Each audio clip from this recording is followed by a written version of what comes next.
லிங்க பூமி இல்லை லிங்கம் இருக்கிற இடங்களில் வந்து படித்தாங்கன்னா அங்கே இருந்து தூரத்தில் வந்து தனுஷ்கோடியிலேருந்து பார்த்தீங்கன்னா பாடி முக்கியமான கோவில் இது.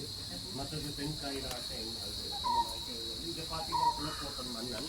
இந்த குலக்கோட்டன் மன்னன் அந்த போர்த்துகீஸ் காலங்களில் வந்துட்டு இந்த அவங்களுக்கு அவங்க என்ன இலங்கைக்கு வியாபார நோக்கத்தில் வந்தது. அதாவது லிஸ்பேரியம் பெனின்சுலா அவங்க அந்த அதாவது அந்த அந்த காலங்கள் அதாவது 3ஆவது நூற்றாண்டுகளில் அவங்க கடல் கொள்ளையர்கள் மாதிரி கடலில் இருந்திருக்கிறாங்க. காலத்தில் வந்துட்டு இங்கே இருந்து தான் அந்த வாசனை திரவியங்கள்லாம் அது அதெல்லாம் கலந்து எடுத்துட்டு போகிறாங்க, வாங்கிட்டு போகிறாங்க. அந்த நேரத்தில் அதாவது கருவப்பட்டை வந்துட்டு கருவப்பட்டையை சொல்கிறது கோல்டன் ஸ்டிக்கு, அவ்வளோ பணத்தை கொடுக்கக்கூடிய ஒரு ஸ்டிக்காக இருந்திருக்கு அந்த காலத்தில்.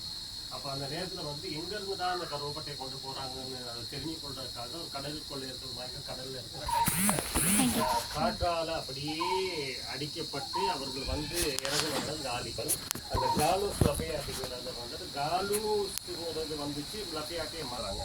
அப்போ இந்த நிலையில் வந்துட்டு இங்கே இலங்கை மக்களோட வந்துட்டு நெருங்கிய தொடர்புகளை உருவாக்கி கொண்டு அதுக்கு பிற்பாடு எந்த இடத்துக்கு அவங்க வர வேண்டி இருந்ததோ அந்த இடத்துக்கு வந்துட்டாங்கன்னு சொல்லிட்டு தகவல் அனுப்பிட்டாங்க போர்த்துகீஸ். அப்போ போர்த்துகீஸ் அரசாங்கம் என்ன சொல்லுது, எந்த மண்ணில் எதை நீ காங்கிறியோ எல்லாத்தையும் கொண்டு வா, யானை இருந்து மண் எல்லாத்தையும் அள்ளிக்கிட்டு வா, ஒரு புனித பூமி ஒரு செல்வந்த பூமி நீ போயிருக்கிறது அப்படின்னு சொல்லி. ஸோ அதே மாதிரி அவங்க அந்த வியாபாரத்தை கூடுதலான கொடுத்து சாமான்களை வாங்கி அதை சாமானது ஸ்டோரை கட்டினது தான் வந்துட்டு அந்த காலையில் உள்ள பெரிய கோட்டை அதுக்கு பழக்கம் இந்த யாழ்ப்பாண கோட்டைகள் அப்படி பெரியெல்லாம் வாங்கினது ஓட்டையை கட்டினது வாங்குகிற சாமான்கள்லாம் வந்து களஞ்சியப்படுத்துவதற்காக.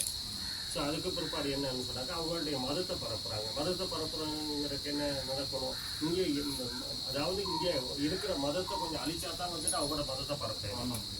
ஏன்னா இந்த மதம் வந்துட்டு பெரிய அளவுக்கு இதாகிருக்கு. அப்போ இந்த மதத்தை அழிக்கணும். கோயில்களை